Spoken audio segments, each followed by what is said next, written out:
Hi, and welcome to the S.J. Childs Show. I'm your host, S.J. Childs.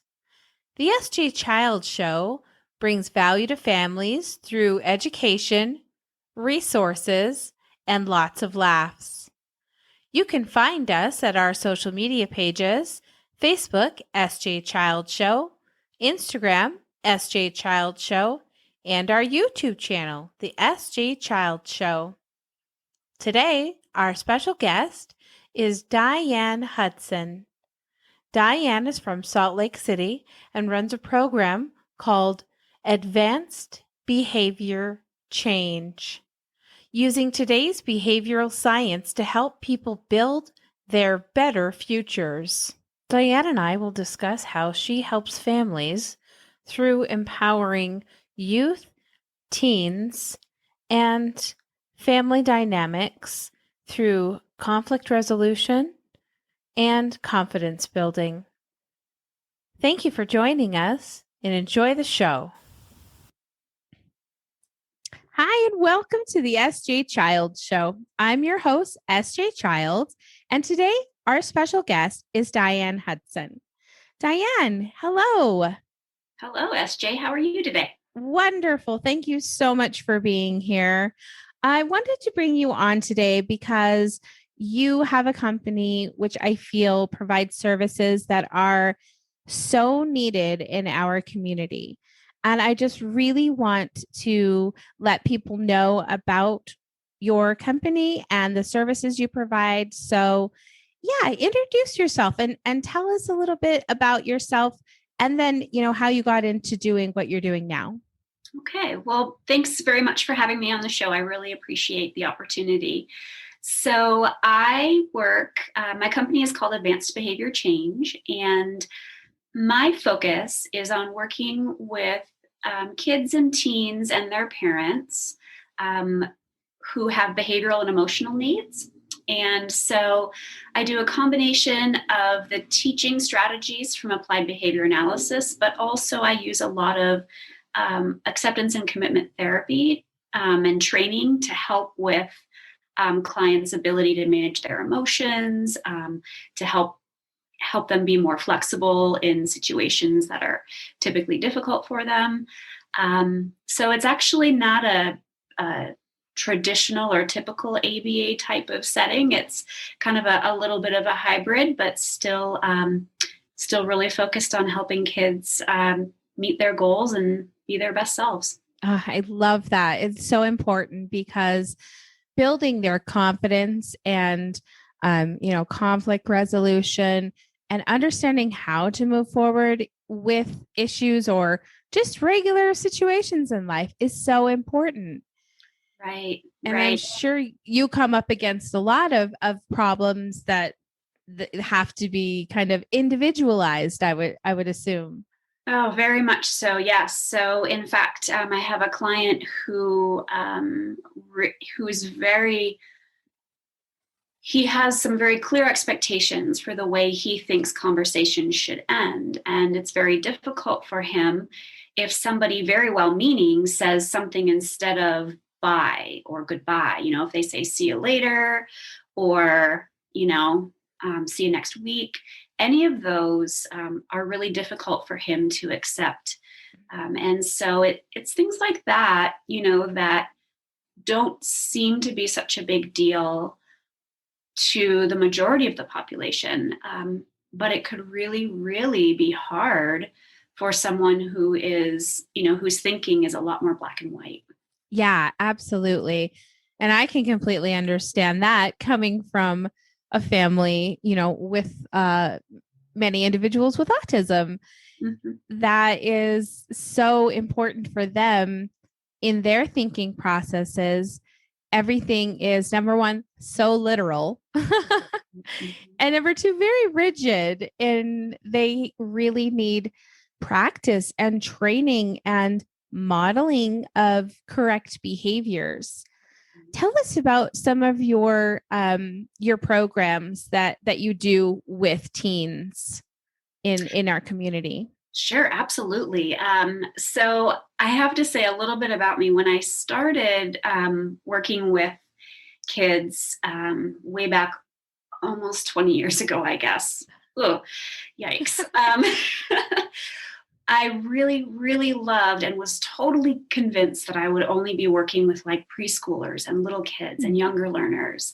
And I love that population. They're just like such excited little bodies running around and learning everything like little sponges.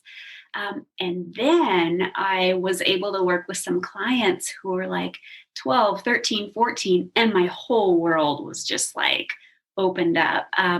So I really, really do love working with kids who are older, particularly because, especially for my teenage clients who have autism, a lot of them may have gotten services when they were younger, but those programs they rarely serve kids who are sometimes older than 7, sometimes older than 10. And so I really wanted to try to be able to help that particular population. So I see individuals, I have some individual teenage clients that I work with. I'm actually also going to be starting some girls groups, so virtual girls groups that are not specific to kids with disabilities, just kind of really focused on some confidence building. But I also have social skills groups and looking at expanding those into the older ages as well, even just as a chance for people to hang out with other kids that they can share their life stories. You were talking about the girls groups, and my daughter is 9, and in this pandemic and things, the isolation has just been devastating to see her go through. She's not at 9, you're not really like on the phone with friends yet or anything like that. So in order, to keep our family safe, we've had to, like a lot of other families, no friends and things like that. But we've been trying to keep her online and, engaging with her online school peers and things like that. So I love the idea of you having these girls groups. They're so important. Yeah, they're really something that I've kind of been a little bit hesitant to add more virtual opportunities because on the one hand, all of us are feeling fairly worn down by the pandemic and everything. So many things that we do are virtual. And I also know that for a lot of kids, when they don't, especially if they have a struggle with something, whether it's executive function, whether it's anxiety, whether it's autism, when you don't have someone else your age who understands that and you can talk to about it, you can feel even more isolated. And so my hope would be that ideally sometime we could get back to doing a lot more in person. But for now, that seems like maybe a bit of a compromise to still be able to provide the service, but also do it safely too. Yeah, absolutely. No, I completely agree with that. And I think that, we have to kind of just evolve rather than revolve around, new things that are happening and exploring that. What more can we do online right now is really what a lot of people are doing. They're searching for these groups and these places to go. Now, you are based in Salt Lake City, correct? Correct, I am. So I provide services in my office in downtown Salt Lake. So there I do see some individual clients, and I actually have some in-person social skills groups too. Because we can do that virtually, but there really is something a little bit different about getting, 3 other people in the room with you and trying to navigate, things in person. So I do have a couple of those. I also have some families where I go into their homes because the concerns that the parents have and that they're looking for support with are better addressed in that environment. So, for example, I've worked with a family whose child was a pretty picky eater. So I went in and we came up with a couple of different systems and a couple of tweaks to how the meal times are going, to get him to eat a little bit more food or a little bit wider variety. And I have a couple of other families that I see in home because the concerns happen there. Yeah. They could bring their child here, but it's like going to, when you take your kids to the doctor's office, they act one way when they're at home, and then you put them in a different situation and it's a whole nother story. That is the truth. No, I think it's so important to have in-home therapies because, with my son, we've had both, at clinic and in-home therapies.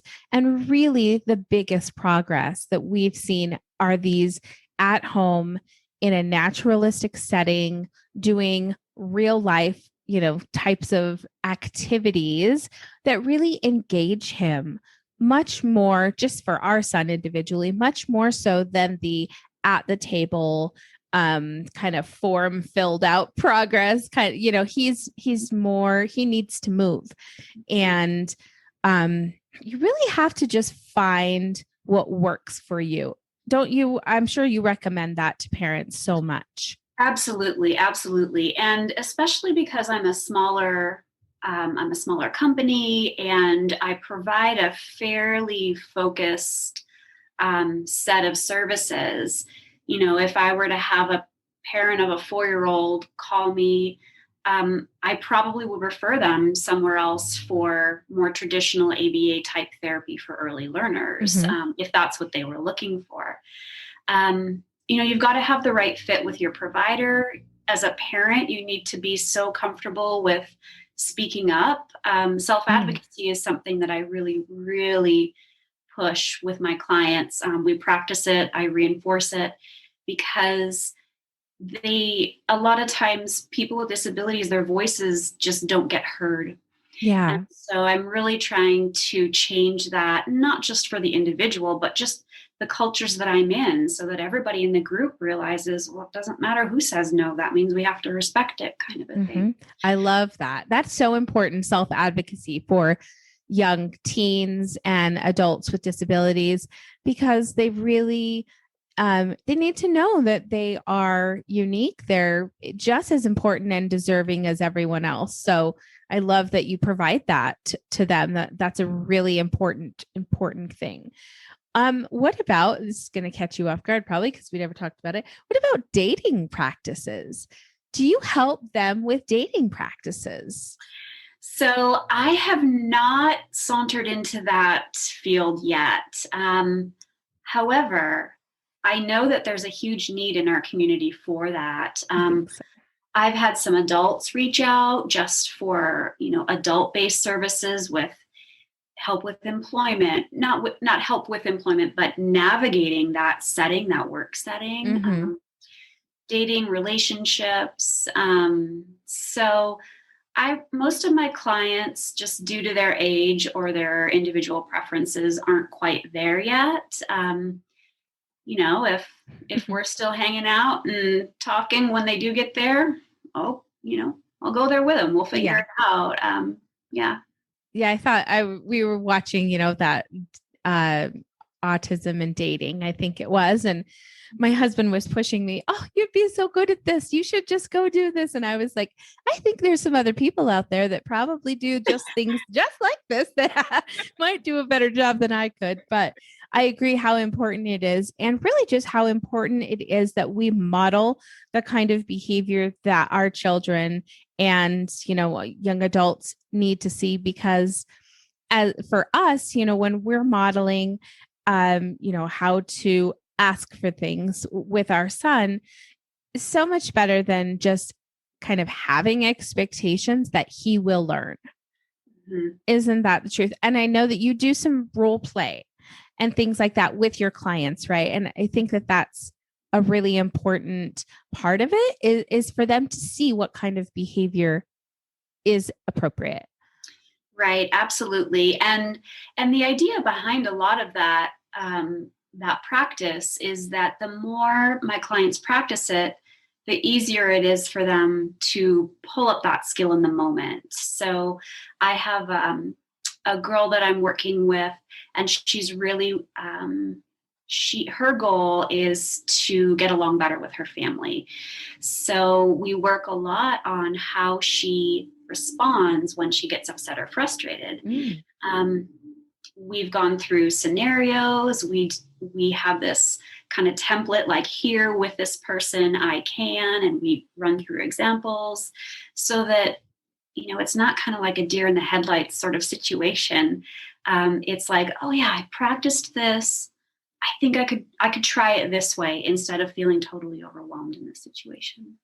That's so, so great. I really think what you're providing is so valuable for our community. And I just want to thank you so much for doing that.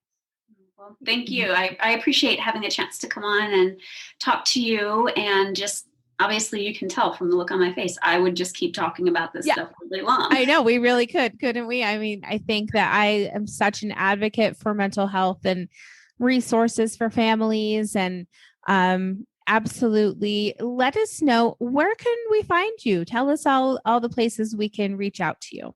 Sure.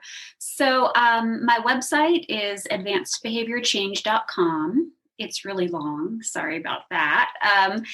And then I also have a business page on Facebook, and then an Instagram page as well. So if you just hop onto Facebook or Instagram and type in Advanced Behavior Change, you'll find me there. Great. And I'll make sure to have all the links down in the description so everybody can know where to reach out to you. These are really important services for our kids, for our teens, our young adults. So please take advantage of these types of things that are available to you in your communities. Thank you so much, Diane. I want to close out by maybe telling a little bit of a funny story. So I hope that you have one prepared, because I forgot to tell you to have one prepared. But hopefully on the fly, you can think of something. And yeah. Okay. So let's see. I think it's a funny story in the sense that it was unexpected, but it's also super, super sweet too. There was a little boy that I had been working with since he was about 3. And so at that point, he was like 6 years old. So I'd known him for 3 years. And my birthday's in the middle of summer. And if anybody else is a summer birthday, like as a kid, that's the worst, right? So like nobody notices, no party, no cake. So I've decided I actually make the entire month, my birth month is like the whole month is a party. It's how I've compensated, I guess. Anyway, so this little guy, we were at the clinic, and his therapist had said, "Oh, it's Miss Diane's birthday today."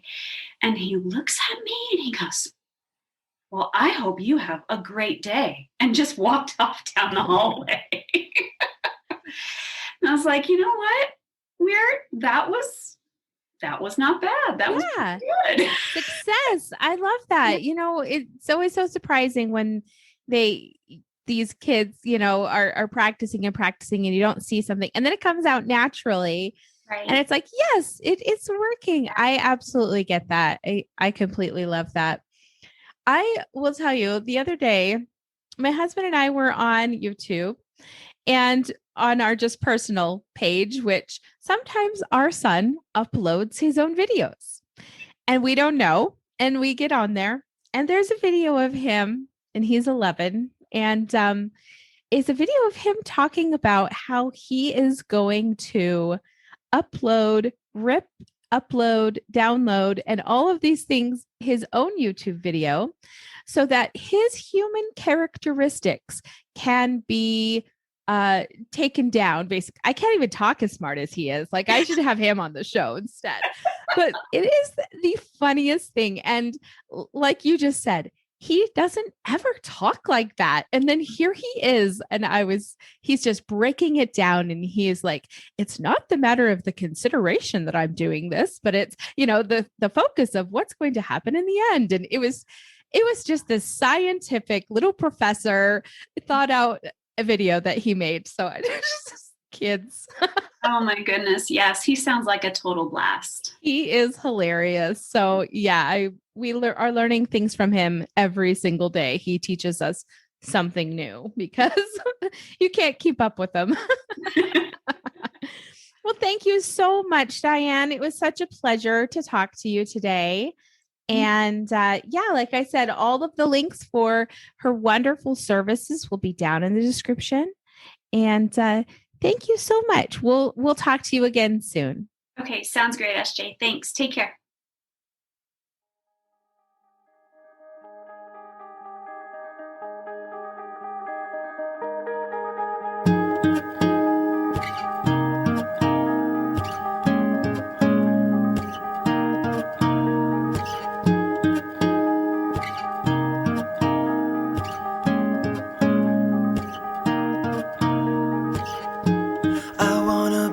Kind of guy that keeps you warm at night when you are cold. I'll grab some blankets from my bed, wrap them around your chest, and I'll pull you close. We'll flip some channels to find out there's nothing on right now to ease your mind. Sit back, relax, there is no rush, no need to speed things up. All we have is time to think about the future, forget about the past. Time to figure out a way to make this moment last. To make this moment last. To make this moment last.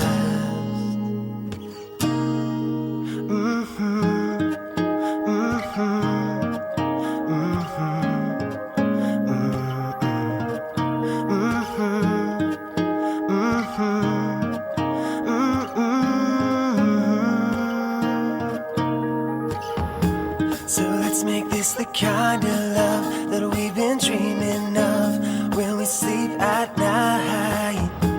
We'll get a little house to live in, have a couple kids, and we'll sleep tight. Cause baby, all we really need are just a couple things to stay alive. And everything else in between, just trust my heart, you'll see. We're slowly coming.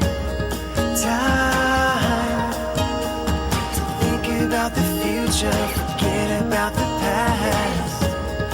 Time to figure out a way to make this moment last. To make this moment last. To make this moment last.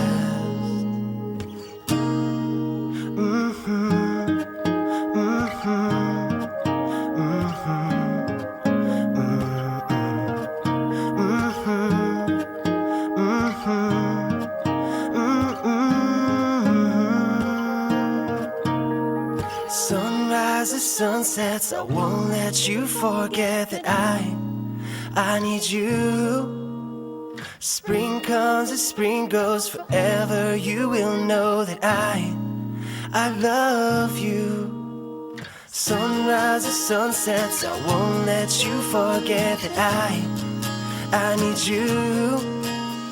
Spring comes and spring goes, forever you will know that I love you.